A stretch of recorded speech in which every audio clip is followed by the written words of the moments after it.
દાહોદ ચાંદવડ તાલુકા પંચાયતના આમ આદમી પાર્ટીના ઉમેદવાર સાથે મુલાકાત આપ ઉમેદવાર હરીશભાઈ કલમી સાથે વાતચીત કરતા જણાવ્યું કે આ વખતે આમ આદમી પાર્ટી જીતી રહી છે ગુજરાત. એમણે એમ પણ કહ્યું કે આ ભારતીય જનતા પાર્ટીની સરકાર બદલાશે. વધુમાં જણાવ્યું કે ભારતીય જનતા પાર્ટીએ વિકાસના કામો નથી કર્યા, માત્ર કાગળ પર કામો કર્યા છે. એમને જીતતો દાવો કરતા જણાવ્યું કે આ વખતે આમ આદમી પાર્ટીની સાથે છે લોકો. હરીશ કલમીનું કહેવું છે કે ઉમેદવાર શિક્ષિત અને હોશિયાર હોવો જોઈએ.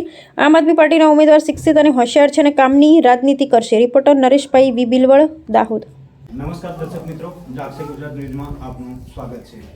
તો મિત્રો, અમે અત્યારે અમારા દાહોદ જિલ્લાના દાહોદ તાલુકાના જે ચાંદવડ તાલુકા પંચાયતના ઉમેદવાર આમ આદમીના પાર્ટીના ઉમેદવાર એવા હરેશભાઈ કલમીના ઘરે આવ્યા છે. એમની સાથે મુલાકાત કરવા, તો બન્યા રહેજો, હું તમને એમની સાથે મુલાકાત કરીશ.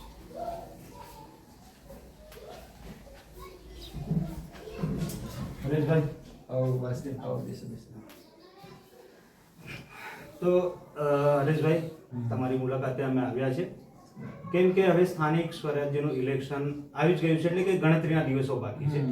તો તમે ચાંદવડ તાલુકા પંચાયતના ઉમેદવાર તરીકે ફોર્મ ભર્યું છે, તો તમે શું કહેશો?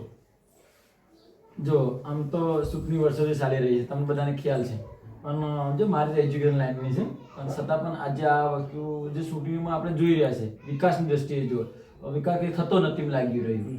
અમે વિચાર્યું કે ના, હવે આપણે રાજકારણમાં ઉતરીએ. એમ કે આ મારું પહેલું પગથિયું માનો તો સારી. બાકી આમ આદમી પાર્ટીમાં પણ હું જોડાયેલો, લગભગ મને 3 મહિના જેવો થયા.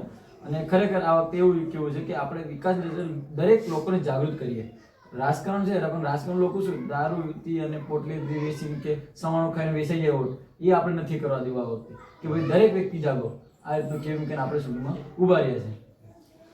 તો હવે વર્ષોથી ભાજપ કોંગ્રેસ આ પાર્ટીઓ તો વર્ષોથી ચાલી જ રહી છે, પણ હવે આમ આદમી પાર્ટી જ્યારે ગુજરાતમાં પ્રવેશી છે ત્યારે લોકપ્રિયતા પણ ખૂબ વધી રહી છે.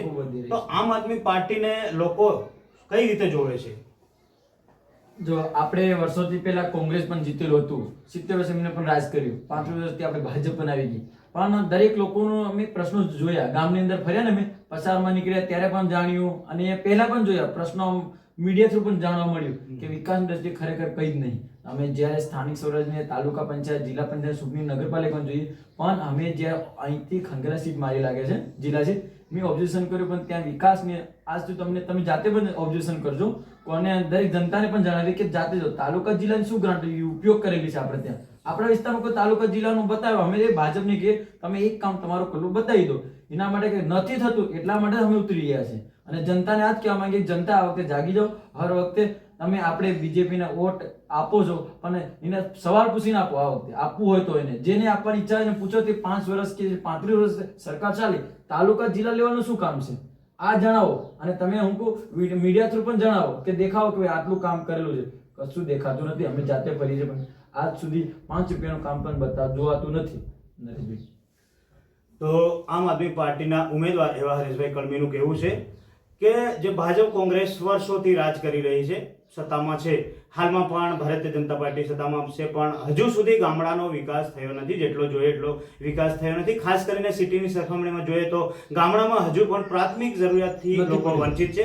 એટલે હરીશભાઈ કલમીનું એવું કહેવું છે કે યાર, શિક્ષિત ઉમેદવાર આવે, મેદાને આવે અને આમ આદમી પાર્ટીમાં જોડાય અને કંઈક ને કંઈક ગામડાનો વિકાસ થાય એવી દ્રષ્ટિએ જોઈ રહ્યા છે. ત્યારે એ ભારે ઉત્સાહજનક એમની સાથે લોકો જોડાયેલા છે અને એ જીતશે એવી એમની આશા પણ છે. તો હરેશભાઈ, બીજું તમારે જે આપણા ગામની જે સમસ્યા છે એ મૂળભૂત સમસ્યા શું શું છે એ જણાવજો. જો મૂળ તો આપણા આદિવાસી સમાજની દ્રષ્ટિએ જોવા જઈએ ને, હું તો કહું ફક્ત રસ્તા બનાવો અને પાણીની સુવિધા લો. અને અમે જોયું ત્યાં સુધી આદિવાસી પટ્ટાની અંદર લાઇટની સુવિધા જોઈએ ને, અંધારામાં જાવ તમને લાગે ને કે ગામડું છે, ફરી દેખાતું નહીં. જંગલનું જંગલ, હજી આદિવાસી જંગલમાં રહેતા, હવે જંગલમાં એવું લાગે છે. તો હું કોઈ પંચાયત તમને આટલું બધું આપે, આટલી ગ્રાન્ટ, આટલો વિકાસ થઈ ગયો, તો દરેક ગામમાં સ્ટ્રીટ લાઇટની જરૂરત હોવી જોઈએ. અંધારામાં ક્યાં જાય? અને અંધારામાં જાય તો રસ્તો પણ ઠેકાણો, રસ્તાની ગલીઓ પણ લોકોને દેખાય. હું તો કાં તો રોડ બનાવતો કોઈ ખબર પડે.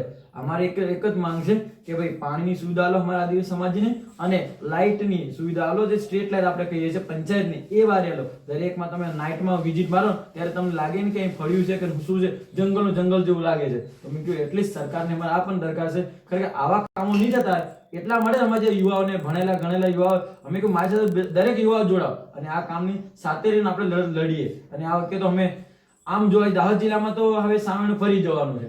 આમ આદમી પૂરી ફરી ગઈ છે. આ વખતે બીજેપી નો સુપડા સાફ થઈ જવાના છે.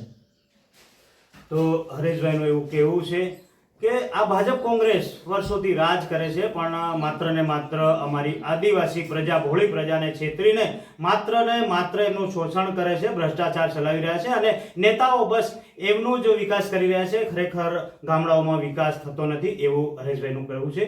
તો હવે અમે બસ રજા લઈએ, એમને પેશવેલી મુલાકાત કરવા માટે આવ્યા હતા. Thank you.